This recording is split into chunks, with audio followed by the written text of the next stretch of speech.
You know when I'm going to hit start? I already did. We're up, mate. Ian Pope, how are you, buddy? Hi, Greg. Good to talk with you. Mate, this is awesome. Like, it's been too long, mate. We needed to do this. This needed to happen. So true, but great to chat with you. Now, where are you coming from? I'm in Melbourne, which has been quite wet at the moment, and we've got the World Championships coming up in short course in December. So a lot of swimming people will be hopefully coming out to the World Short Course Championships. Nice. Now, listen, one of the coaches who I haven't had a chance to talk to yet, one of the coaches who had a massive influence on my life, a huge influence on my career, and haven't had a chance to sit down with you. I felt like I've gone through a long list of my coaches on this podcast, and you've been the elusive one, someone that I haven't been able to pin down yet. But, in talking to you privately, I did say these things to you, like, look, it's important that you and I speak because you're a part of my history. I'm part of your history, and I like to record history, but I felt like there was something missing. There was some unfulfilled kind of part of my history that I haven't recorded yet. And you were a massive part of my career and what I did. But not only that, the influence that you have had on Australian swimming and the work that you do and just telling your story. And I also told you this, like, your kids are going to look back on this, and this is going to be an important part of them getting to know you and who you are. You spend a lot of time on the deck. You travel the world, being one of the best coaches in the world, and they need to understand like what you did and why you did it. And I think this is a big part of that. So all those reasons is a part of the reasons why I wanted to have you on today. Thanks, Brett. Thank you. Yeah, good. So we're into it. So we're going to talk. All right. So we're going to chat. Now, listen, where are you at right now in terms of what you're doing and how you're doing it? Just give us the update on what you're doing. So I started another club last year, Melbourne Swimming Club. And so it's sort of developing pretty quick. We're running out of 5 centres now. And I've got my son coaching with me. You remember Liam, because Liam used to play with your children. And so he's coaching with me full time. And so, no, that's working out really well. I'm actually really enjoying coaching once again. That's awesome, mate. Now, listen, a lot of people don't know your full story, so we'll get into a little bit of it. Let's go back into the background. When the thing that I knew about you is that you're a musician, and not only you're a musician, like very successful one. You were part of like a rock band in the '80s that was extremely successful in terms of people recognizing you and knowing who you were and touring and things like that. So you started in music, is that right?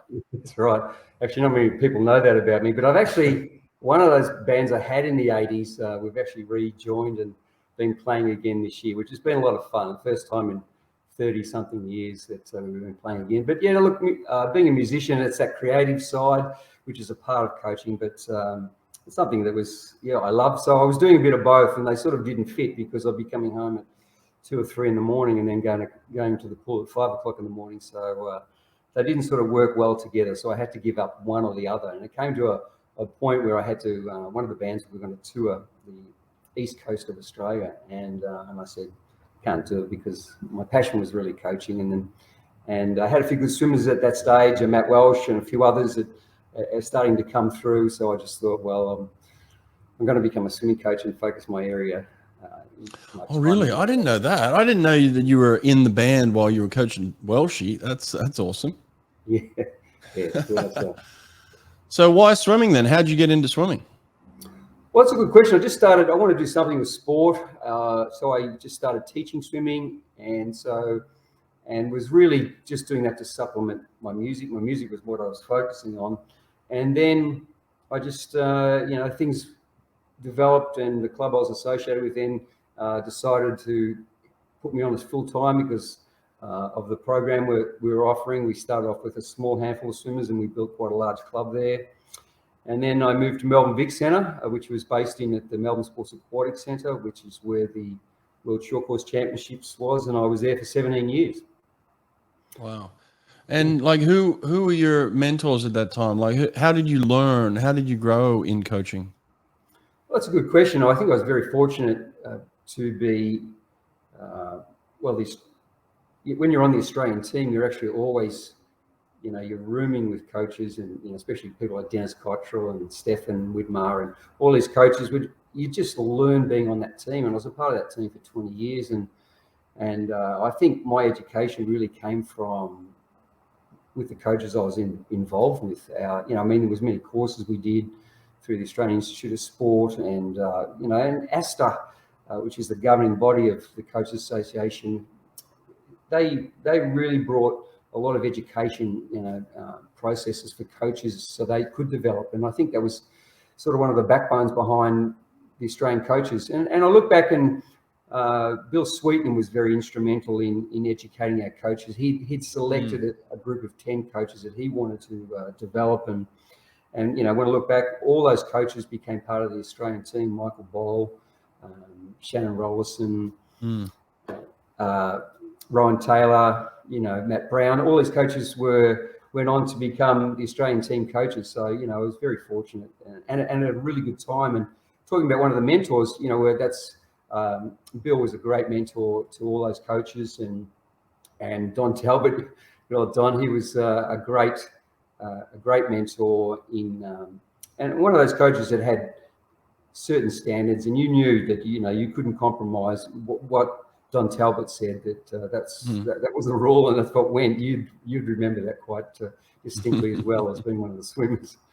Yeah, I'm bummed. I never got a chance to talk to Don, record him before he passed away. There's a couple of people that have passed since and recently that you're just like, man, I wish I had a chance to get him, and that's again another reason why I wanted to record this, is like there's too much of between you and I that I needed to put this down just to feel good about myself. And like, life's short, mate. You never know when you're going to go. So it's like, you got to get this stuff down. And people like Don leaving the earth, and Gennady, Turetsky, people that are really iconic in the Australian swimming scene. It just felt like I really needed to record these people. So this is cool to get around. But what I have known from you, and everyone else would probably say the same thing, you're a technician. You're very technical.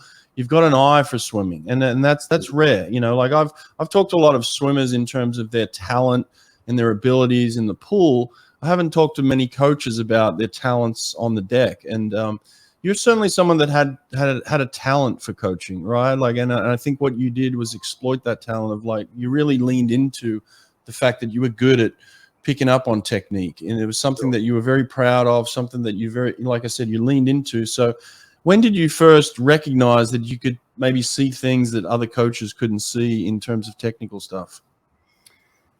Yeah, I suppose that's probably been my key factor. I can look at any swimmer at any standard and look at ways that I can improve them.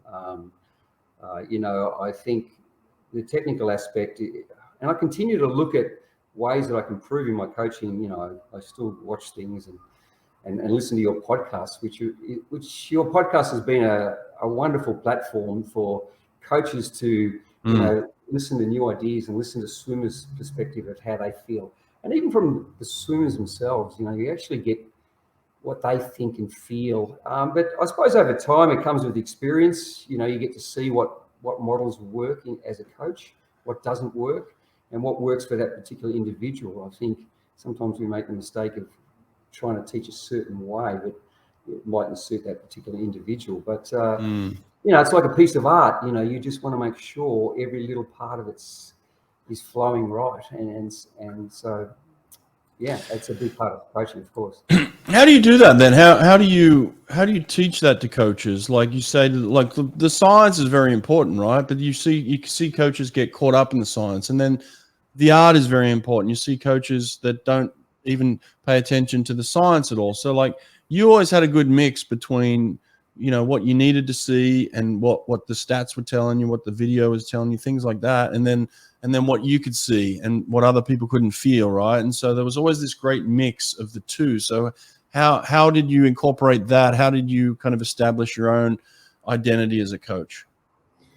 Well, I mean, I've had a lot of coaches work underneath me, and I think they need to get clarity. And I still educate teachers and coaches on correct technique and the progressions you use in teaching certain stroke mechanics. So, even with the coaches that I've got working with me now, and my son, he seems to have picked up very well the technical aspects and has that eye. And I think that's just, I don't know. I can't put it into words, but I suppose that's experience over the years, which you see what, how to change someone in the way their technique looks. But every coach would have a model on how their strokes would look. And so, you'd want to relate that to, you're trying to reduce resistance. How, the first things I look at is I really look at the alignment of the posture in the water. Where's the water sitting? Where's the wave around the body? When someone's swimming really well, there's only one wave around the hips, or is there two for some of the swimmers? And is their core on? Is their back dry? So there's, depending on which the stroke, but it's all, for me, it's about how can I reduce resistance. So the first thing I look at is I look at that alignment, that posture in the water. And then I would look at sort of the breathing, because the breathing has such an impact on the whole stroke. And so the breathing, just the timing of the breath has to be is crucial. And I don't think a lot of coaches tend to look at that. And then I look at really that connection, how well they're connecting with the water. I see so many people just doing laps and training. And what are you actually training? You're training a lot of swimmers the wrong way because they're just practicing the wrong way. So I'm a big one about, trying to enforce the right habits and training in that aspect. When I think of someone like Matt Welsh, who used to train with you, Matt took up the sport of 18, so which is probably a little bit different, but I did have him in the school program. And when he finished year 12, he said, "Oh, look, I'll give the swimming thing a go." But one of the things we trained him is just only practice the right patterns. And so for example, he went on a butterfly camp, and whoever was in charge of the butterfly said to him, he was doing a set of 50s of butterfly, and he'd get to the 25 and the technique would start to deteriorate, and then he'd just swim through. And the coach said, "Why are you stopping? Why?" He says, "Because I couldn't hold the stroke up, couldn't hold the technique." And especially a stroke like butterfly, if you're practicing struggle fly, and I see this a lot with athletes, you're really teaching them the wrong habits. The elbows are dropping, all those things are going on. So, I think it's important that you actually practice the right technique. That's a big one for me. I just, as soon as I see someone just losing that, I've got to make an adjustment. I'll put fins on them. I'll give them more rest. I look for something. Yeah, that reminds me. It took me back just then of when you would coach me. There would be times where I'd fall apart, and you'd be like, "Hang on, it's just not what I want. It's not you're not doing the way it needs to be done. Let's add something. Let's add some fins. Let's put a buoy in. Let's put some paddles on. You're always making adjustments to you never want it to just get ugly. And I just remembered that now. Actually, took me back to some of your training, but then the other thing I noticed is that you were very individual too. Like when you needed to push on someone, you would, and when you needed to pull back, you would, and when you need to adjust. But every swimmer seemed to have their own workout each day, and somehow they would relate to each other maybe, but there was always times where they wouldn't. It was very individualized to each person.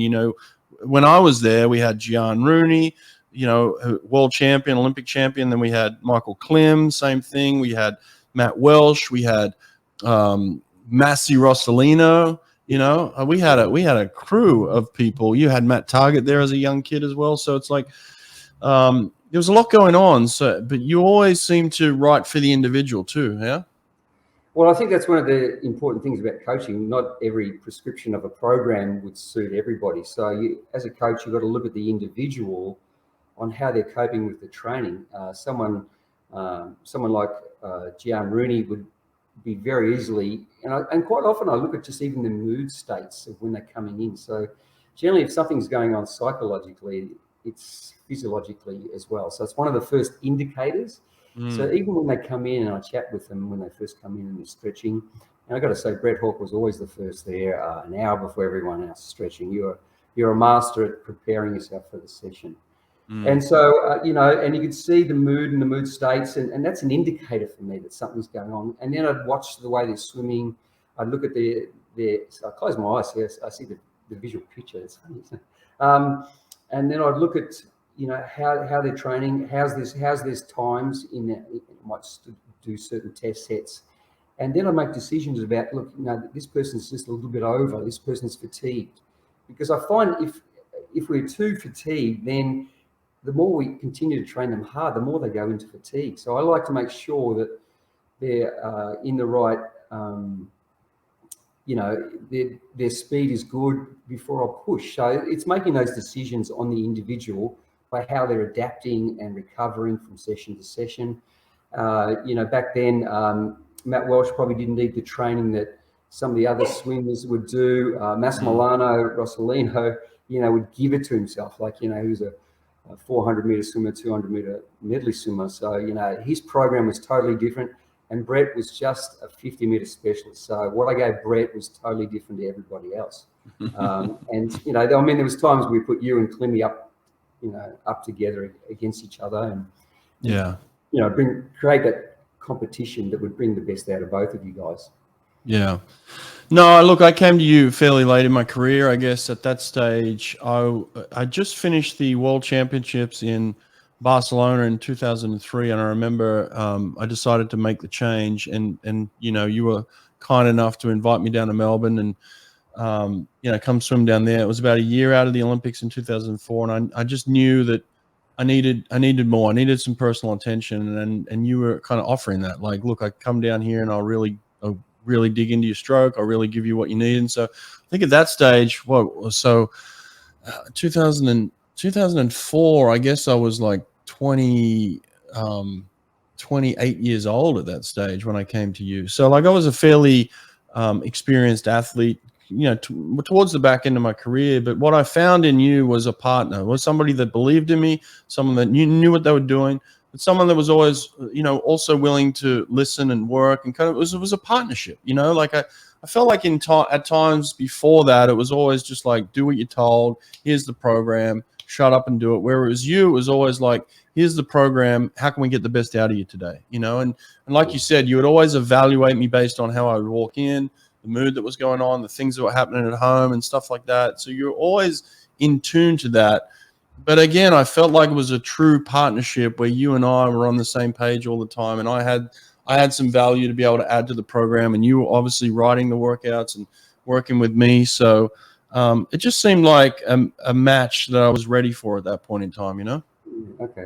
I mean, when I look back, to see Brett move with his family, his kids, and to sort of say, I'm going to sacrifice everything. You were living in Sydney, you moved to Melbourne, that alone was a huge sacrifice. Your language was, I'm going to give it my best in every capacity.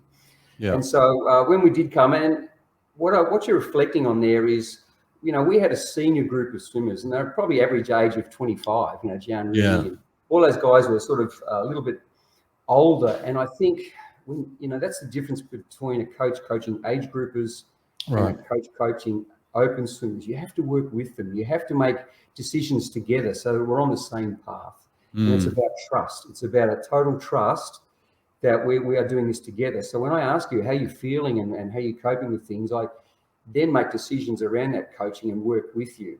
And so I think that's a difference of, and some coaches struggle from being an age group coach to an open coach, because as an age group coach, everything's control, we're telling them what to do, but with an open program like that, you really have to coach differently. You have to work with the athletes and work with them individually and sit down and discuss things. So we're on the same page. So we're not in an argument against each other to sort of say, hey, we need to do a little bit more of this or that. We're on the same page. And so there was a mutual trust there. I think that's important in coaching open athletes. Yeah. Well, I talked to you about this before we hit record here, and like a lot of the listeners are obviously very interested in the type of work that you would do. And so like, let's go through it then. So like, you've got me who's a 50-meter swimmer, and so you're riding for me. And then you've got like a Klimmy who's kind of in that hybrid, he could go a 50, 100, 200 type range.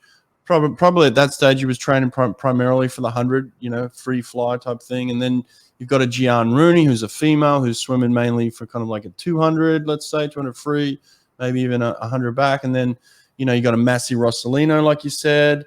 So, and then later after I left, you had Grant Hackett who came into the program. So let's go through the steps then. Give me examples of each thing along the way where, you're riding for Brett Hawke, who's a 50 freestyler right now. What type of work were you doing?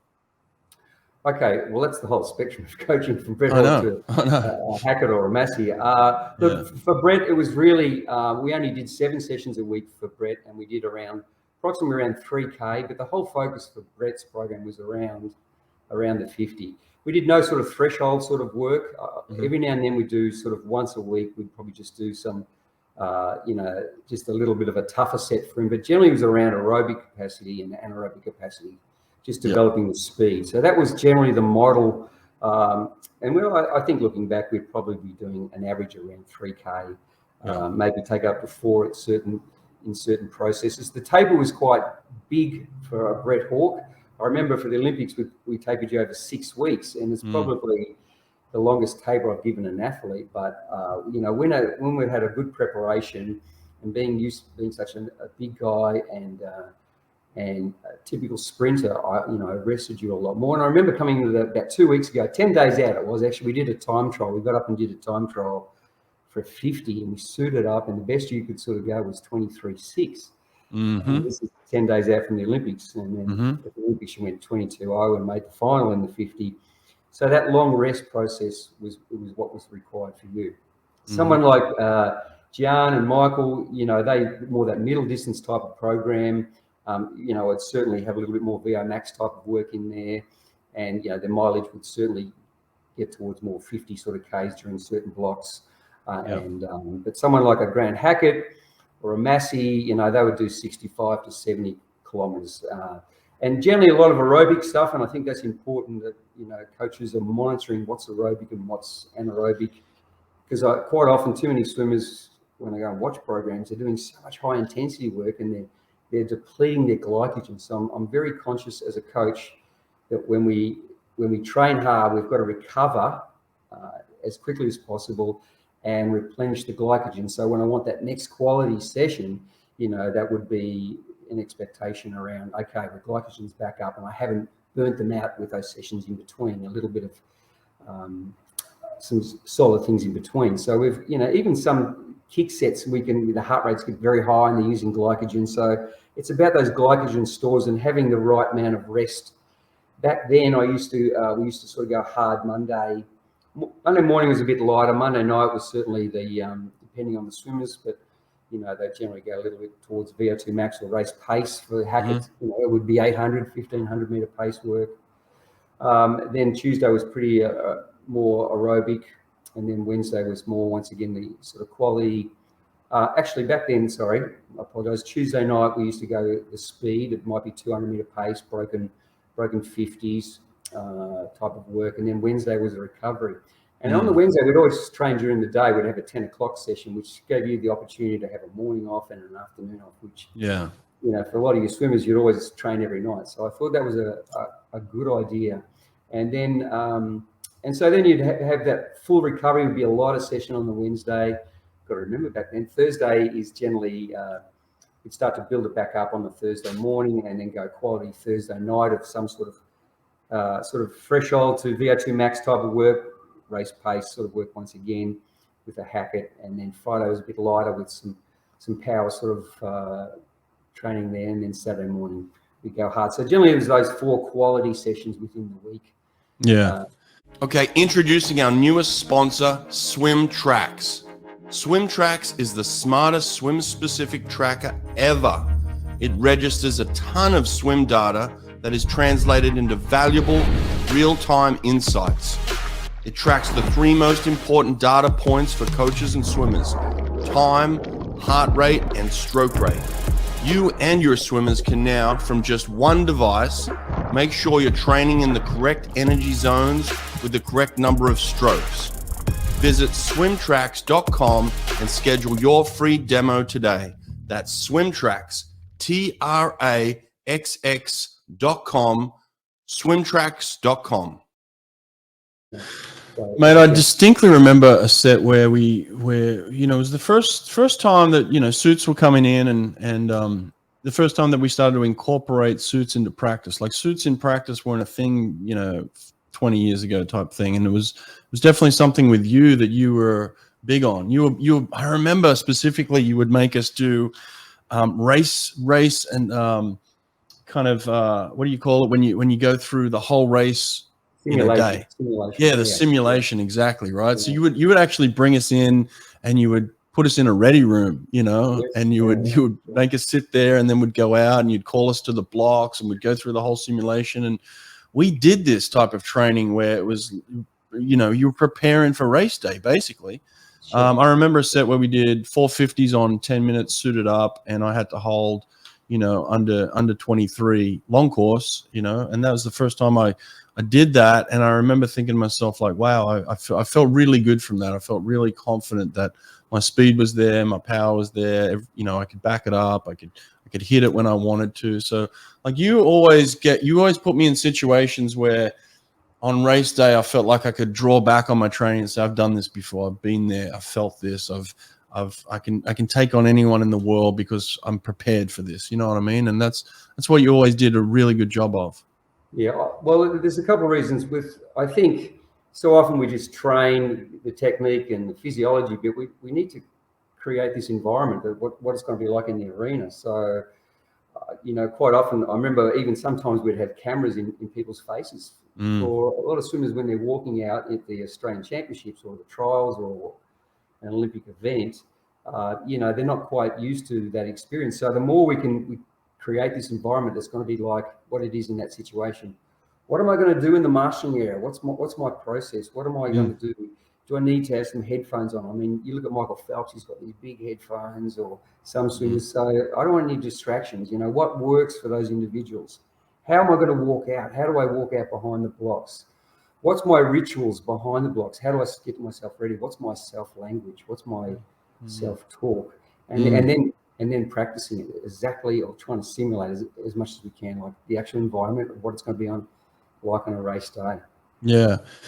Yeah, I mean, I'd been through stuff like that. A lot of times it was like broken swims, with previous coaches. Let's break this up. And you were like, no, we're going to simulate it exactly like we want to do it. It was the first time I'd gone through like a process of like, okay, I want you to get to the pool a couple hours early. I want you to go through your warm-ups. I want you to go through your ready rooms. I want you to go into the locker room and put your suit on. I'm going to give you 20, 30 minutes to do all that.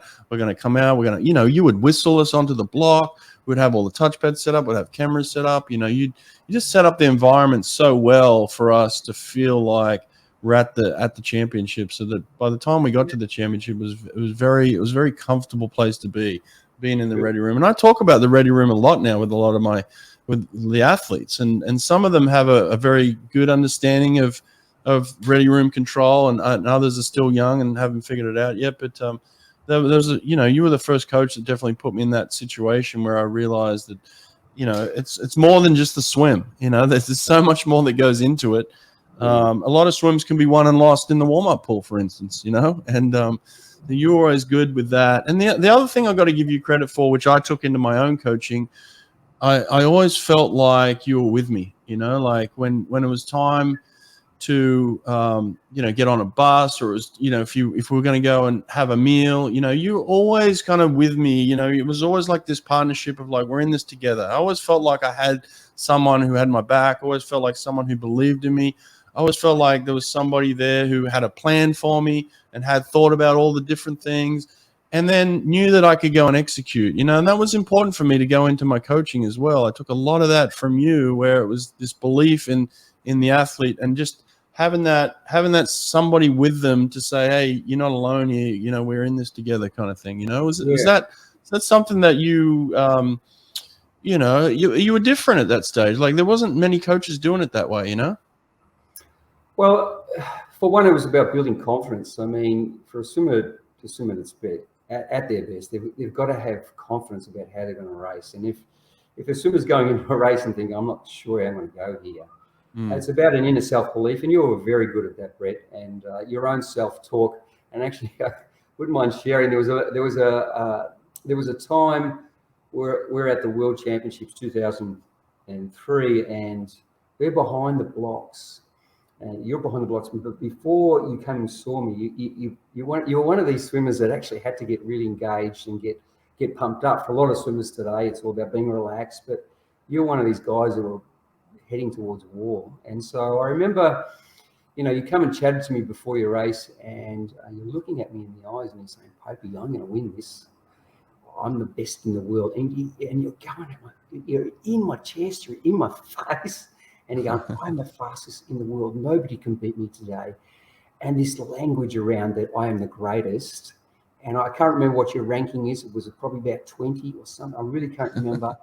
But here you are, and then you're behind the blocks, and you're sort of going on, and you're jumping around, you're boxing and all sort of stuff. And, you're looking over at me and you're going, number one. And I'm going, but that was the great thing about you, is your belief. And I think if you didn't have that belief, you wouldn't have performed as well as you did. And then you get out, and I remember that race, fastest qualifier, you beat Alex Popov going into the final. And so, I never forget those moments. But that was special. You had this incredible, and it was incredible. You had this incredible self-belief and getting yourself into this state to bring out your best. And I find this a lot with some of the great swimmers. They've just got this, they're able to lift, and it's like they think they're invincible. And I think that's a great characteristic. And I think that's something that was inbuilt for you. You just you were able to get yourself in that mode. Yeah, well, honestly, I think looking back, there was that was necessary in order to get where I wanted to be. And I think at that stage, what I wanted to be is I wanted to be in the final. I wanted to be in the top 8 guys. I wanted to be in the mix. I didn't want to go to swim meets and travel the world and be in camps for 2 weeks away from my family and not feel like I'd accomplished something. And to me, being in the final was the minimum kind of standard of accomplishment, right? Like, what's the point of going to the World Championships and saying you just competed? Or I went to the World Championships and I made the semi-final, but I had to sit there the next night and watch the final. Like, to me, that was a failure. So like, I always had this in my mind of like, you've got to talk yourself up enough to say that you're in the top 8. And it doesn't matter who turns up. When you walk into the ready room of an Olympics or a World Championships, you look around. There's 40 guys that are really good. If you don't have any sort of belief at all, you're going to get demolished. There's definitely 15, 16 guys that'll just eat you up in a second. So you got to have some sort of belief. And so for me, it was always like, I've got to think more of myself just to be in that final. What I don't think I ever did a good enough job was thinking beyond that of like, I'm on the podium here. Like, I never really ever put myself on the podium before I got to the podium kind of thing. It was always like, all right, I'm going to go to this World Championship. I'm going to make the final, and that's going to be successful for me. And I did that a lot. Like I went to the Worlds, I went to the Olympics, and I did those things. And even though I said I'm the best, it was just part of like making sure that you got the job done that day. You know what I mean? Sure. And but I never truly believed that I was better than Alex Popov. And in reality, maybe probably I shouldn't have. Because like. Yeah. I mean, come on, it's Alex Popov. You know what I mean? Well, I remember the Olympics, you're going into the final, you were ranked second going into the final, like you were in a chance. And I think, maybe you had limited beliefs in in the final, whether I could get a medal or not. And so, you had incredible mindset, and maybe going into a final was, can I get the medals? I mean, we got medals at Commonwealth Games and other events, and but you always just, like, I look back at that video and watch you at the Olympics. I watched it recently, and you were right in the mix, and just maybe I look at it, probably the start could have been a bit better, Yeah, little things. Stuff, all those little things all add up. But you're always a great racer when the pressure was on, mate, and always lifted and gave it your best every single time. And that's what you brought to training. You brought to training a mindset, I'm here, and you always, even though there's this wild side of Brett Hawke, there's this larrikin or crazy guy, and he was always a lot of fun what he brought to training. You were always the first there. You were always the first to stretch, be ready. But once we're up in the blocks, and I remember it got heated sometimes between you and Klimmy, when you're racing each other, like, it was like, okay, and that was good. We had that sort of environment where we had to challenge each other. And I think we have to bring that to our coaching program, where we're getting swimmers head to head, because that's what it's going to be like in the arena, in the pool itself. Yeah, no, look, it was definitely a training ground for me for later in life. When I had guys like Cesar Cielo and Fred Busquet and I had some of the top sprinters in the world that it took me back to when I was with Klim and Matt Welsh and these guys, in training for sure. I mean, that stuff set me up well in the coaching sense, but we also had some fun. There's a story that you like to tell where, I always tried to have fun with you. I always tried to keep it light. I always tried to keep you on your toes. I always tried to keep you smiling and I just like to mix it up with you. You're always one of those guys that I could do that. But there's a story where I walked into practice one day. That was kind of like you'd like to tell that one's pretty funny. I got to tell people this one because Brett, there was times when look, he comes into training, he's got this distressed look on his face, and as I do as a coach, I go and talk to him. Are you okay or what? And he's got this sort of painful look on his face, and I said, "Oh mate, what happened? What's wrong with you? Are you okay?" And he just grabs his biceps and he goes, "Mate, I'm just tired. I've been carrying these around all day." So that was just that was you, Hawke. You brought and there was times when you, Klim and Massi and all those guys would get up in the box and they do their muscle poses, but once we're in the water, it's sort of like, let's get serious. Let's get into training. But there was a great relationship. It was a team, and that's I felt you guys were my friends. I loved being with you all, and I love being a part of, with you guys and being involved and giving whatever I could to, help you guys be the best you could be. Yeah, there's a lot of good stuff. There was also some scary stuff. I tell this story a lot, and I haven't really run this by you, but I remember there was a time where we'd all made the Olympics in 2004. It was a very special group, and you invited everybody over to your house. Oh, yeah. And we're all kind of sitting there. There was all these Olympians, future Olympic champions and things like that, previous Olympic champs. So it was like myself, Matt Welsh, Giaan Rooney. It was Michael Klim. I'm sure there were some other people there, but there was a bunch of like Olympians there. We're having this celebration at your house, and the next minute you just take off. What happened? Tell us that story. Yeah. Well, it was just that one moment. Like, we were around the pool, it was outside, it was a beautiful day, and all of a sudden, just for one moment, I went and grabbed something to eat, and my son had fallen in the pool, and he was about 3 years old, fully clothed, and just in that instant, and it can happen so quickly. And I just ran, jumped into the pool, and because my son had learned to swim, he was able to sort of just dog paddle and keep his head above the water. But maybe what would happen if that didn't have those lessons, Yeah. And I jumped the pool, pulled him out, and it just made light of it, because I think sometimes we can, what happened, and we just, that was funny, made nothing much of it, but it was, just that one situation just could happen so quickly. Yeah, and there was all these people around the pool, but just wow. Yeah, we're having a celebration for all these Olympic swimmers, and your son's in the pool drowning, and we're all like eating, hamburgers and hot dogs. It was so quick, Does he know that? Does he know you saved his life? I don't know.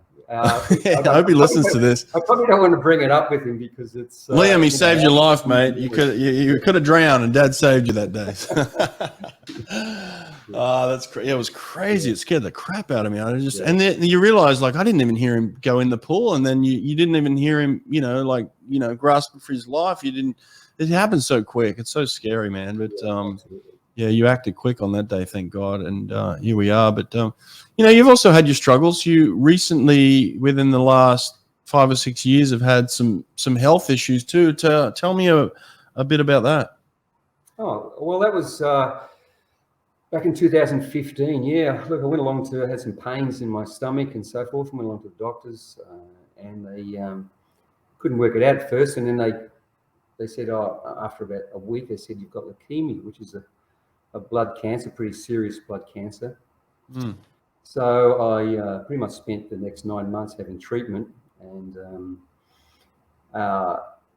probably for the next 2 years after that I had treatment, but to continue with chemo and all the other things. But it was certainly probably an awakening for me as a coach. I took a back step from high performance then. I sort of just wanted to focus on, when I did come back to coaching, sort of more age group program, because sometimes as coaches we think we're invincible and we can work day and night, and we do work hard, but I think it's you've got to have good life balance as a coach. You know, you work hard, but you got to have time out. Like I really make my, my Sundays is the day where I don't work. And when I come home at night, I don't work at night because I get up early in the morning, 5, and I finish at 6:30 now. And I give my day to the swimming, and then that night I want to be with my family. So, it's finding a good balance. And when I look back, then probably, I wasn't aware of my health and nutrition and diet, and so one of the things that got me really healthy was I went on the paleo diet, which was sort of restricting the amount of sugars I was having, because sugar does have a big impact on cancer and the relationship there. And I got healthy. I mean, one stage I was 70 kilos, yellow, couldn't walk from, 10 meters. I was in a pretty bad state. And did you think you were going to die at any stage, or had you No, something. Look, I've got a very strong faith, and I'm sure I had a lot of people praying for me. But when I first got diagnosed with leukemia, I remember, I made a decision that day, and I've challenged people every day, and whatever they give me, I was going to take whatever treatment they gave me. And, there were some pretty heavy days, a lot of heavy days there where, I remember one day it was like you hit by a truck and you just could not move. You couldn't move, but, and just having injections through your spine and feeling the chemo go through your spine, you have that every week. That was pretty horrific. But I look back now and just think, I've got to look after myself. I've been healthy for 7 years, and I think as coaches, we've got to really take on board of looking after us. We advise all these other people about exercise and sleep and rest and all those sort of things, but as coaches, we need to really look after ourselves and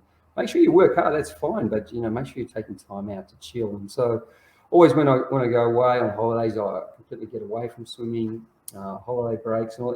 Some coaches sort of boast, I haven't had a break for 5 or 6, 8 years. I think, well, you should. You've got to have a break. Yeah. And I often speak to coaches about looking after themselves, and if they're a bit overweight or whatever, try and support them in any way I can. So it was a bit of a time I went through, but I've been really healthy since, and continue to look after myself. Generally, pretty good. Good. Thanks. Yeah. We individualize training in the pool, so why not individualize your nutrition? Erica Beine of Beine Wellness Building will help you and your swimmers get exactly what each athlete needs through genetic testing and personalized nutrition plans. So stop guessing what you should and shouldn't be putting into your body. Athletes within a few weeks have noticed they're recovering faster because they're fueling their body with what they need and staying away from what their body hates. Erica understands swimming. She gets it. She's worked with over 20 Olympians, including the fastest man in the world, Caleb Dressel. Group discounts are available, so go to Beine Wellness Building and get in touch with Erica today. That's Beine, Beine, wellnessbuilding.net. I'd like to introduce our newest sponsor, Swim Angelfish. Swim Angelfish is an online certification program that strengthens your teaching curriculum to serve swimmers of all abilities. Swim Angelfish will prepare you and your instructors with the skills to teach swimmers with autism, physical disabilities, anxiety, sensory and motor conditions, and more. Learn to teach skills faster and with more comfort with Swim Angelfish. Apply for an Only Alpha Pool Product Scholarship and receive up to 50% off your certification. Go to swimangelfish.com today to apply. Look, I know the commitment to Australian swimming is big. Like we're in Australia, or you're in Australia, you're isolated, right? So it's like anytime you got to go to a big meet, you got to travel and you got to spend, weeks on end on the road and stuff like that. What's been your approach to that? I know that there was a time in your life where you're probably doing that year after year after year. Have you kind of backed away from that a little bit now? Yeah, sure. I mean, you'd be away for probably 3 to 4 months a year, and it was always hard on the family, and but I always made it.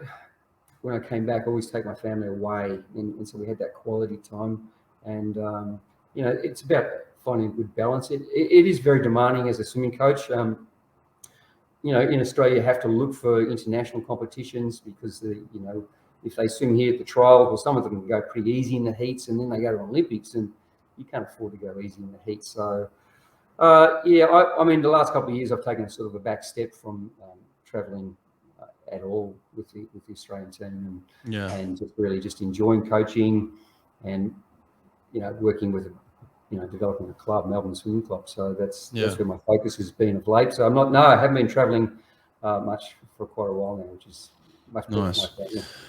Nice. Well, listen, you've coached some of the best athletes in the world in the history of the sport. So give us some crazy sets, mate. People love the sets. Tell us a couple of standout sets that you can remember. Maybe Matt Welsh, or Giaan Rooney, or Grant Hackett, or Michael Klim, whoever. Is there anything that stands out in your mind as crazy sets? Well, I think the thing I loved about Grant Hackett is how he would challenge himself, and you had to find things that would challenge him beyond his thinking. And I'd always, like even today, I'm always about race pace, whether it be for the distance events. And Grant would do some special things in training, like that I'd never seen from any athlete, and someone that would challenge himself. Some of the sets we'd probably, let me think, we'd do things like 12 100s, and every third one would be at 400 meter pace.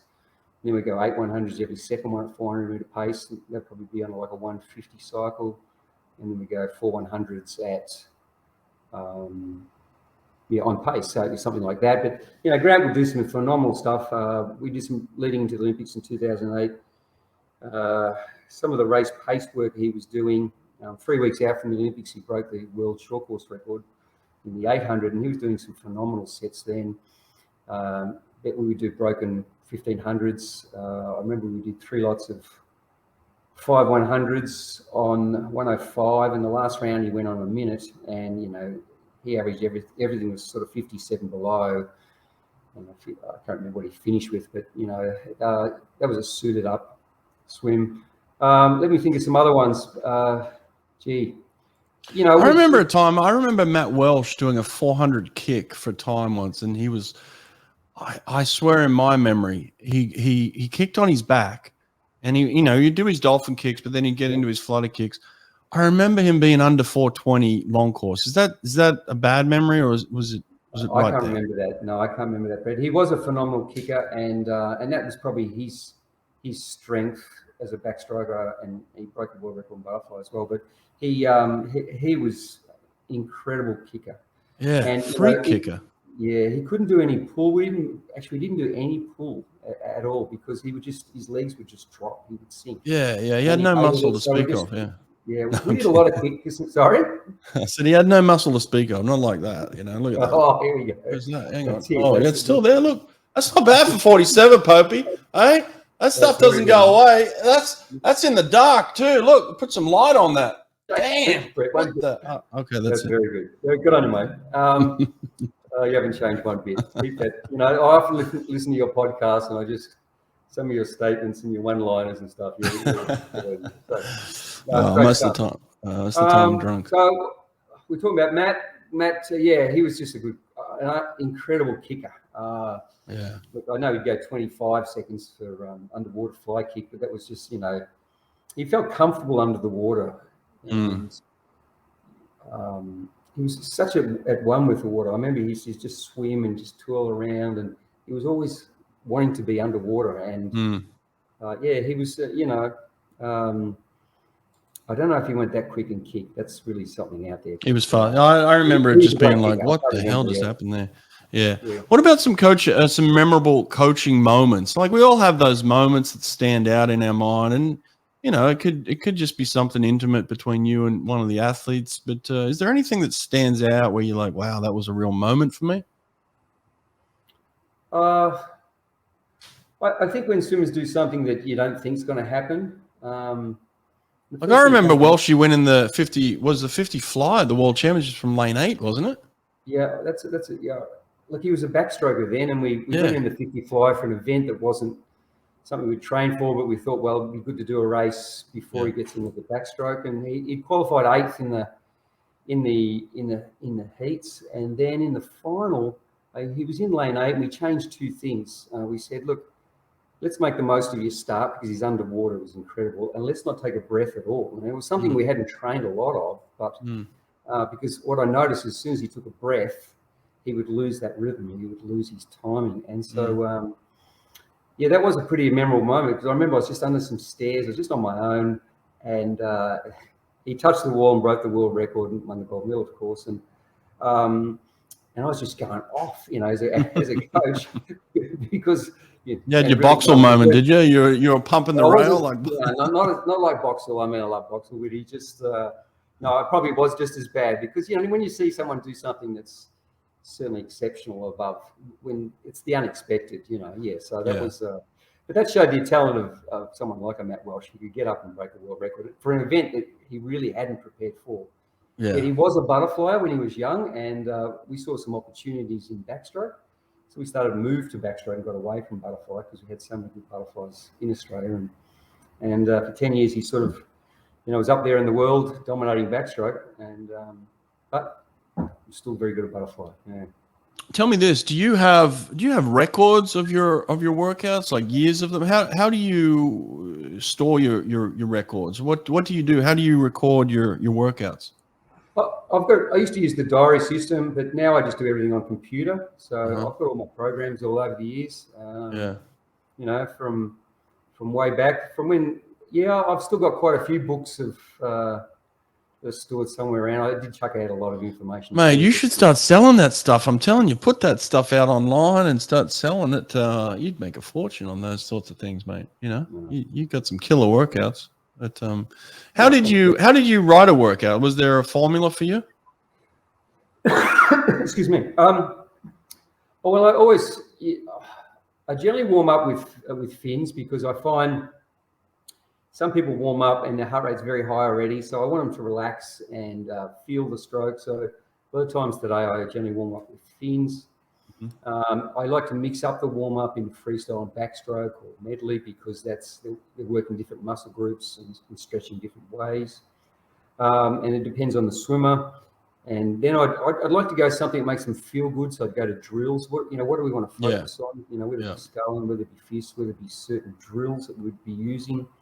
And then I go into some skill. I think we need to be training skills every day. And when we do the skill training, it really has to be at race pace or faster. It has to be fast. And so whether it be, practicing dives, dive and glides, the way we come off the blocks, whether it be turns, approach to the turns, the way we're submerging the turns, the way we're breaking out, whether it be even the way we finish. It's probably a neglected way that we don't work on these sort of little skills. But I would do that every day. And then the main set, when had such a broad spectrum of different swimmers in that group, I would then think of the main set for you, being 50, main set for Michael, and for the guys that are sort of sprinting 100-meter focus, and then and then some for the 200, and then when you had someone like Hackett, and I had Matt Targett, a 50, 100 swimmer and a 1500-meter swimmer. I'd go into a main set that was totally different for those individuals, and then the aerobic capacity after that, how much aerobic work I would do after that, or whether I do kick and pull. Someone like a sprinter would generally, they just cool down and get out, where with Grant I would, continue to keep up the aerobic condition a little bit as well, especially in the legs and wings and pull. Yeah. So that's generally how I sort of plan out a session. You certainly have certain sets that you do at certain times, and how I cycle things throughout the year, that sort of changes. I remember that skill work you put in every day. You said, Brett, we're working on skills every day. We're going to work drills. We're going to work skills every day, every workout. That was always an important factor for you. There was no wasted time. Everything had a purpose, and there was, you were setting yourself up for something, and it was always about establishing, your technique and your feel, so that then you could then translate that into your main set. So that was something that always stood out for me. Not only have you been an incredible mentor for swimmers, but you've been one for coaches. I remember Jol Finck was an assistant of yours when I was swimming there. Then Jol goes on to be one of the top coaches in England, coaches James Guy, and does a bunch of other things. So that must be pretty proud for you as well to, mentor coaches into that level of coaching for Jol, Yeah, absolutely. I still see Jol. He's now living in Melbourne and coaching here in Melbourne, and a great guy, a great friend. I was just chatting with him yesterday and loved catching up with him. We had some great times together at Melbourne Big Centre. He worked with me for 9 years, and we would just have fun. We look back and Melbourne Vixen, we had 600 swimmers. It was a big club. But, I remember one Olympic trials, we took 55 swimmers. We just worked. We worked pretty hard, but I loved working with Jol. He was just, brought a certain energy, and you swimmers loved him too because he just has this great spirit about him. So yeah, it was certainly a lot of fun looking back. Yeah. Yeah, he's a good man doing some good things in the swimming world. But yeah, that's a good thing. It's always nice when you mentor someone, they go on to be very successful, So that's a good thing. What about this state of Australian swimming? Where's it at right now? We're back when I was on the team and you were around. We were gunning for America. We had a good shot back then. We had some big guns. And it wasn't just one or two bullets. We had a loaded gun with Ian Thorpe and Grant Hackett and all the women we had, Susie O'Neill and all them, Patria Thomas. So it was a real team. And we had a real shot at beating America, and it was something that was a goal of ours. Has that changed, or has it evolved? Has it gone in and out? Where is it now? I mean, it was a golden era around that 2000 Olympics. In 2001, we actually won the World Championships. It was the first time that Australia had beaten the Americans in the gold medal tally, and that was a goal for Don Talbot, and the elation and just the tears he had in his eyes when. It was the first time for 50 years his goal was to beat the American team, and so he retired after that, and so that was always it was a special period of Australian swimming. We had so many great athletes, Susie O'Neill and as you said, Ian Thorpe and so many great swimmers. Looking back then, I think Australian swimming is in a very good position. I think right now it's certainly another beautiful crop of young swimmers coming through.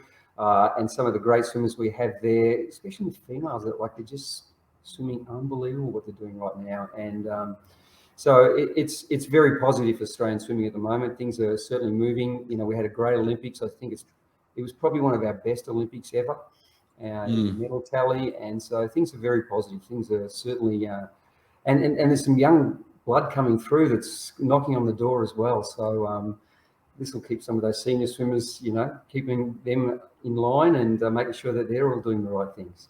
Yeah, you had an experience recently too with someone fairly local, but Sunwoo, right? Did you have some work done with him? Oh yeah, it was a Korean. We had a group of Korean swimmers come and train with us early this year. There was 4 of them, great group of guys, and I trained them separately from my team. And Sunwoo is an 18-year-old swimmer that. Probably the one that stood out, very talented swimmer, and he got a silver medal at the World Championships in the 200 freestyle this year. And a beautiful swimmer, one of the best swimmers I've probably ever coached. In the technique, the feel for the water, very flowing, great kick, a beautiful swimmer, and certainly he's pretty young, so I think that things are looking pretty bright for him. There was the other 3 swimmers were all part of a 4x200 relay. And they got to swim at the World Championships, and they made the final, so they were pleased with that. And there was another boy, Woo Min, who ended up making the 400 final. So yeah, no, it was good to do the high performance coaching at that level again, and a good group of guys. So yeah, and to go 144 low David Popovici is certainly taken it to another level, and is certainly it's going to be great to watch him at the World Short Course Championships coming up. And so, What's your thoughts on that kid, mate? I've had a couple of interviews with him. He's just so impressive. I'm sure you've seen a little bit of it, and you've watched him swim. What's your thoughts on this 17-year-old doing the things that he's doing? Phenomenal. It really is. And I think we're probably not commending his coach, Adrian, as much, because I think for Adrian to get him to this level at this age, he must have been so technically minded all the way through this process, because he's just doing so many things right. His efficiency, his leg speed, his turns. There is talk that he could improve his starts, and that will come with time. But I don't think we've seen the best of him yet. I think, and the way he speaks and his mindset is really powerful. And I think all credit to his coach. Adrian's done an amazing job with his technique. And looking forward to seeing the race. Yeah, he's phenomenal. Yeah, they're coming down to Melbourne. Melbourne's a special city, mate. For those people that don't know Melbourne, give us a little insight into the city. Well, Melbourne has a population of, I think, about 5 million. It's quite a large city, and it's known probably for the sporting arenas. There's some right in the central part of Melbourne is all the they have the Australian Open there. They love their sport. You know, it's not far from the beach, Melbourne itself, and you know, it's one of those places that we can have all sorts of weather throughout the whole year. We've had a lot of rain this year. I've got a river going past me here, and it's really overflowing here. Yeah, no, it's a great city. It's probably got a European feel. So for those members that might be watching this, yeah, it's got a sort of European sort of feel. It's a little bit different than Sydney. Sydney's got that beautiful harbour, which is one of the best in the world, and so it's a special place. It's been part of my life all my life. So yeah, it's a beautiful great place. Yeah. Yeah, mate, you've had one of those careers where you've done it all. This is I'm just wrapping up here, but like, you know, in terms of just longevity and maybe, you know, how have you managed to stay motivated through this time? Like you've coached Olympic gold medalists, world championships, and, you know, just everything. You've done it all. So how have you managed to stay actively motivated to come back to the deck and have that type of energy that you need year after year?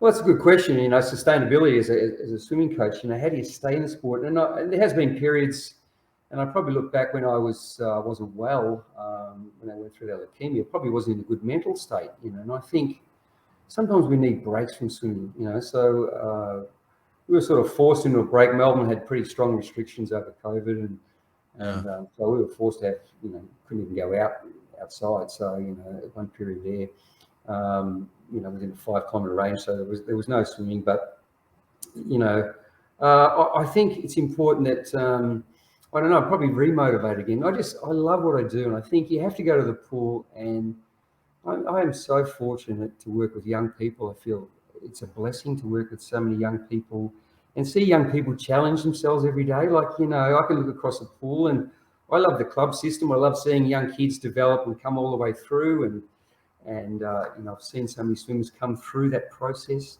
and you know, I think you have to love it. You have to love what you do, and I think that's where I am in this stage of my life. I'm really just enjoying coaching and feel very fortunate that I can work with young people and just get inspired by young people, how they challenge themselves.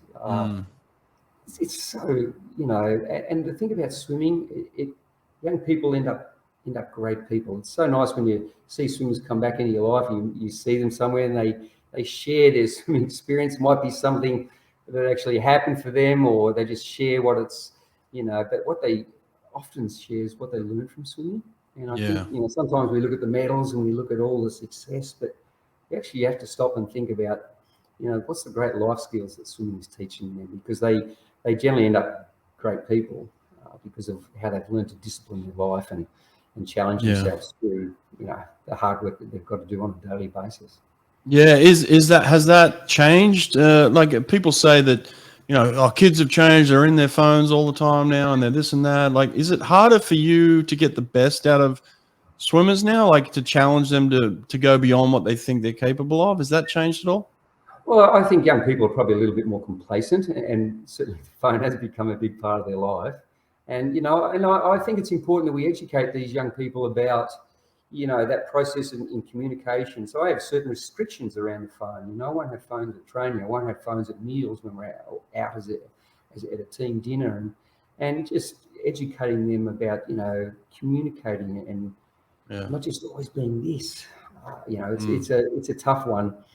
But you know, it's a big part of our culture. Well, yeah, look, you know, I still see young people pushing themselves as good as any other period of my life in coaching. So, you know, it's certainly some individuals don't like it hard, or you know, today it's about comfort, and you know, we see things about pleasure or pain, you know, and so some, you know, young people, some of them just don't like the experience of pain, but pain is something that's associated with swimming for sure, with the training. Yeah. So, you know, I think, I still see young people challenge themselves.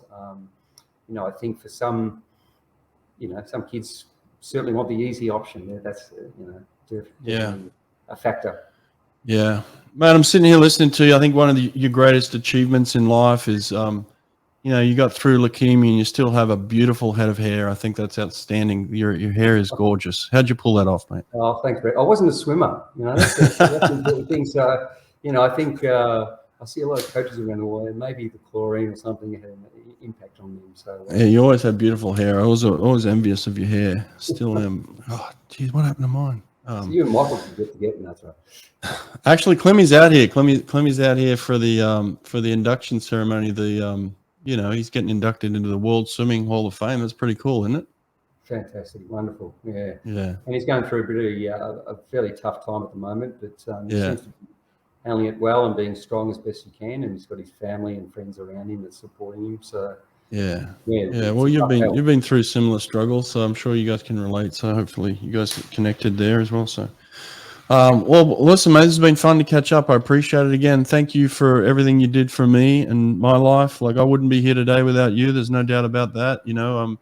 I wouldn't be the person I am, the man I am, or had the successes that I had without you coming into my life and having that influence and guiding me and believing in me. I think that's the ultimate thing is, like, I want young people to know that Ian Pope believed in me and made me believe in myself, and so that's important. So I'm glad you're still doing that to the next generation of kids, mate. And I'm really thrilled to hear that you're coaching with your son. That's crazy, because I just remember him as a kid. So I remember him drowning in the pool one day. So it's nice to see you out there doing that with him. That's awesome. So I appreciate this, man. Thanks for taking the time to talk to me.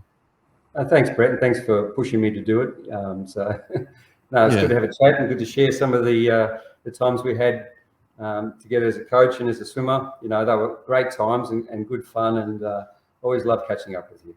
Yeah, mate. No, you're one of the legends, and we needed to do this, so thank you. All right, well, good luck with everyone. We'll stay in touch, mate, and we'll catch up soon, okay? Okay, thanks, Brett. See you, mate. Event, heat, lane, name of swimmer, times and places. It's called Swimnerd Live, and it allows the data and times from your actual scoreboard to be broadcast and viewed in real time on any smart TV, phone, or other device. There are so many things you can do with this software. A very simple and easy to use necessity for any team or facility that is live streaming their meets results. One click on any device and they're watching your swim meet live in real time. Go to swimpractice.com to learn more.